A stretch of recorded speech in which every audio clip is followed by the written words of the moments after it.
Welcome to Jane Agency PH. Ang topic natin for today's video ay how to withdraw.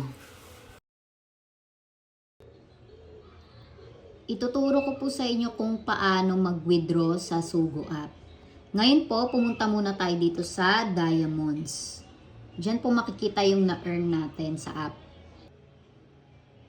Ito po yung na-earn natin sa app. Meron na po tayong 84,000 diamonds. So, paano ko nga ba yan nakuha? Nag-earn po ako through chatting lang.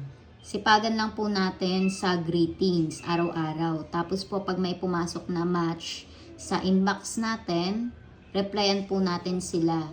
Tapos, pag nag-reply po sila, nang nag-reply, mas nag-earn po tayo doon. Ngayon po, punta po tayo dito sa withdrawal. Ito po, kung gusto nyo GCash, PayMaya, ayan, may mga mode of payments po.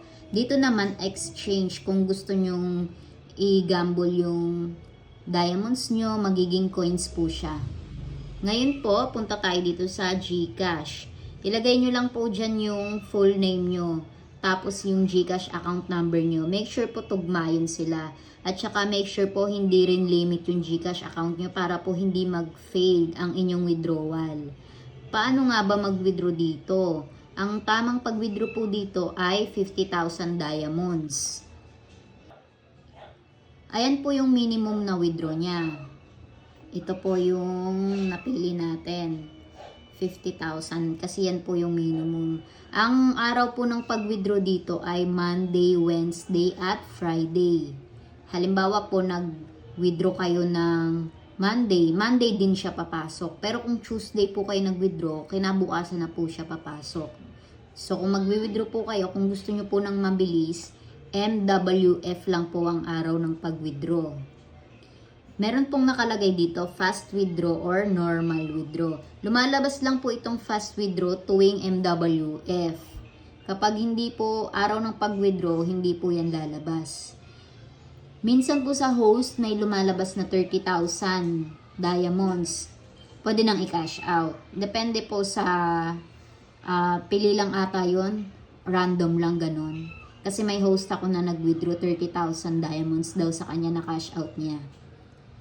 So yun po, tuwing Wednesday. Ngayon ay Wednesday. Kaya ito yung araw ng pag-withdraw natin. Ayan, ang sabi dito, arrival time within 6 hours daw. Maximum withdrawal ko daw ay 84 kasi 84 na yung diamonds ko. Ngayon po, pindutin na natin tong withdraw sa baba. Kapag nabind na po natin ang ating GCash account. May lalabas po na password dyan. Ilagay nyo po yung password na nilagay nyo. Pero kung nakalimutan nyo po, pindutin nyo lang tong forgot password. Pero kung hindi naman po, ilagay natin ang ating password. Ito na po siya, nag-success na daw ang ating withdraw. Ay na daw tayo, naka-submit na ng request. Ayan po ang details niya. Meron daw pong $0.3 na charge fee. Ayan, magantay lang po tayo ng kaunti. Tapos, tignan natin kung papasok siya. Bali, ito nga po pala yung withdrawal history ko. Naka-withdraw na po tayo sa Sugo app nitong nakaraan. Ito po siya. Bali, pangalawang withdraw na natin to. So, legit talaga si Sugo app. Kasi yung unang withdraw natin, pumasok siya. Nakasahod tayo.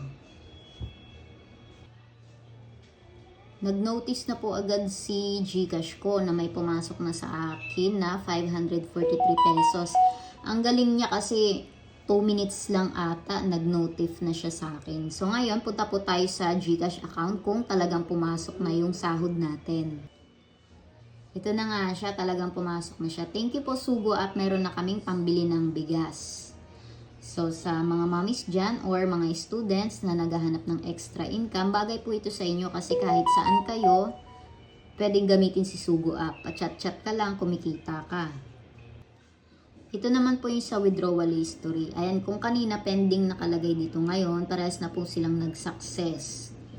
Ayan, so napatunayan po natin na legit ang ating mga pinopromote na app. Pangalawang withdraw na po natin ito sa Sugo app. Paki-like na rin ng ating Facebook page at paki-subscribe na rin ng ating YouTube channel para updated kayo sa mga video tutorials. Maraming salamat!